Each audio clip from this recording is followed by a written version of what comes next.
Saudara-saudari yang dikasihi Tuhan, kita telah melewati rangkaian renungan dari Injil Matius bab 5 sampai bab 7 tentang tanggapan manusia terhadap firman Tuhan.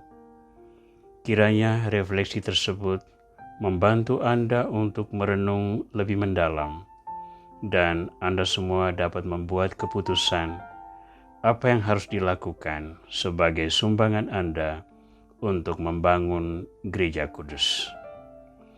Gereja Kudus adalah representasi kerajaan Allah di dunia, sehingga dengan terlibat di dalam karya pelayanan gereja, kita semua turut serta membangun kerajaan Allah.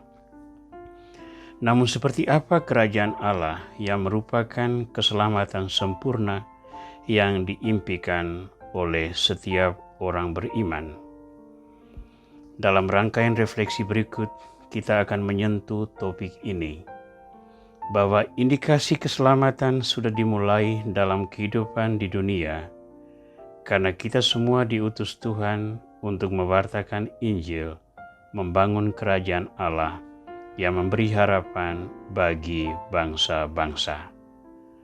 Maka dalam seri refleksi berikut, kita akan secara khusus mendalami tema-tema kerajaan Allah yang kiranya mendorong kita untuk lebih berpartisipasi aktif di dalam karya pelayanan Injil.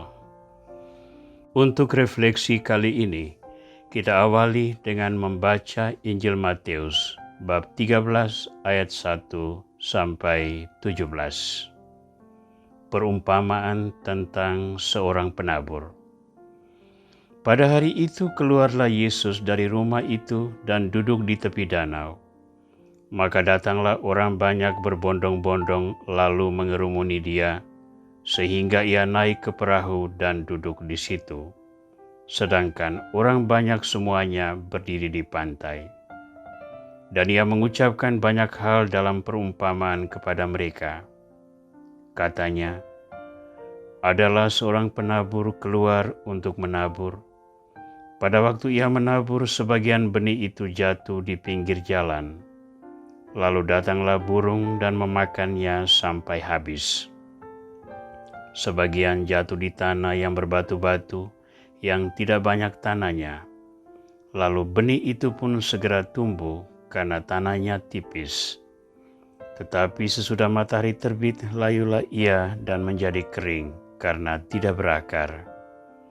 Sebagian lagi jatuh di tengah semak duri, lalu makin besarlah semak itu dan menghimpitnya sampai mati. Dan sebagian jatuh di tanah yang baik, lalu berbuah. Ada yang 100 kali lipat, ada yang 60 kali lipat, ada yang 30 kali lipat. Siapa yang bertelinga, hendaklah ia mendengar. Maka datanglah murid-muridnya dan bertanya kepadanya, mengapa engkau berkata-kata kepada mereka dalam perumpamaan? Jawab Yesus, kepadamu diberi karunia untuk mengetahui rahasia kerajaan surga, tetapi kepada mereka tidak. Karena siapa yang mempunyai kepadanya akan diberi, sehingga ia berkelimpahan. Tetapi siapa yang tidak mempunyai, apapun juga yang ada padanya akan diambil daripadanya. Itulah sebabnya aku berkata-kata dalam perumpamaan kepada mereka, karena sekalipun melihat mereka tidak melihat, dan sekalipun mendengar mereka tidak mendengar, dan tidak mengerti. Maka pada mereka genaplah nubuat Nabi Yesaya yang berbunyi, kamu akan mendengar dan mendengar namun tidak mengerti, kamu akan melihat dan melihat namun tidak menanggap. Sebab hati bangsa ini telah menebal dan telinganya berat mendengar dan matanya melekat tertutup, supaya jangan mereka melihat dengan matanya dan mendengar dengan telinganya dan mengerti dengan hatinya, lalu berbalik sehingga aku menyembuhkan mereka. Tetapi berbahagialah matamu karena melihat dan telingamu karena mendengar, sebab aku berkata kepadamu, sesungguhnya banyak nabi dan orang benar ingin melihat apa yang kamu lihat tetapi tidak melihatnya, dan ingin mendengar apa yang kamu dengar, tetapi tidak mendengarnya. Tuhan Yesus Kristus, nyatakanlah kepada kami kerajaan Allah, sehingga kami terus bersaksi tentang kerajaan itu kepada sesama kami. Ingatkanlah kami bahwa kemuliaan duniawi tak sebanding dengan kemuliaan surgawi. Maka janganlah kau biarkan kami menggadaikan jiwa kami kepada harta duniawi, melainkan memusatkannya pada keinginan surgawi, yakni keselamatan bersama Bapa di surga. Engkau yang hidup dan berkuasa bersama dengan Bapa dan Roh Kudus, kini dan sepanjang masa. Amin. Saudara, tugas pewartaan Injil telah diberikan oleh Kristus kepada kita sebelum Ia naik ke surga. Pergilah ke seluruh dunia dan wartakanlah Injil kepada segala makhluk. Dengan mewartakan Injil, kita menyatakan iman kita sekaligus memperkenalkan iman itu kepada sesama dan mengundang mereka untuk turut serta bersiarah dalam iman yang sama. Dengan demikian kita membangun himpunan umat Allah yang percaya, yang akan menolong banyak orang di dunia untuk menemukan kebenaran. Himpunan umat Allah inilah yang menjadi representasi kerajaan Allah di dunia, yakni Gereja Kudus. Namun kerajaan Allah jelas jauh lebih besar dari gereja. Kerajaan Allah mencakupi semua orang yang berkehendak baik.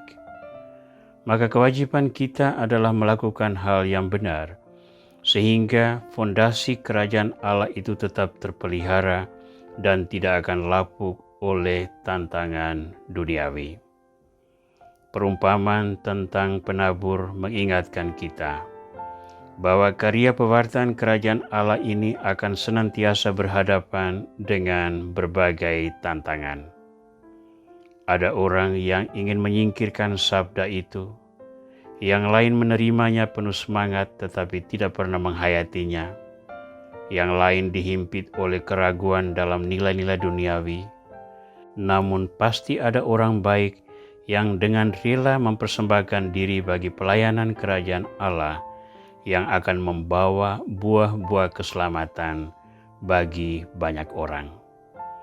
Kita ingin agar kita yang diutus Tuhan menjadi benih yang jatuh di tanah subur tersebut.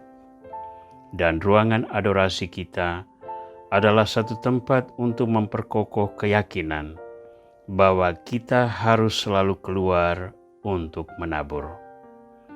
Indikator kerajaan Allah sudah ada dari dunia ini ketika ada keadilan dan perdamaian, ada rekonsiliasi yang membawa ketentraman, ada kebaikan-kebaikan yang menciptakan kebahagiaan dan kerukunan, yang menghilangkan konflik, yang melawan ketidakadilan, yang mengupayakan norma-norma iman dan moral dipraktikkan secara sukarela dan penuh sukacita. Dan itu tidak mudah untuk kita wujudkan.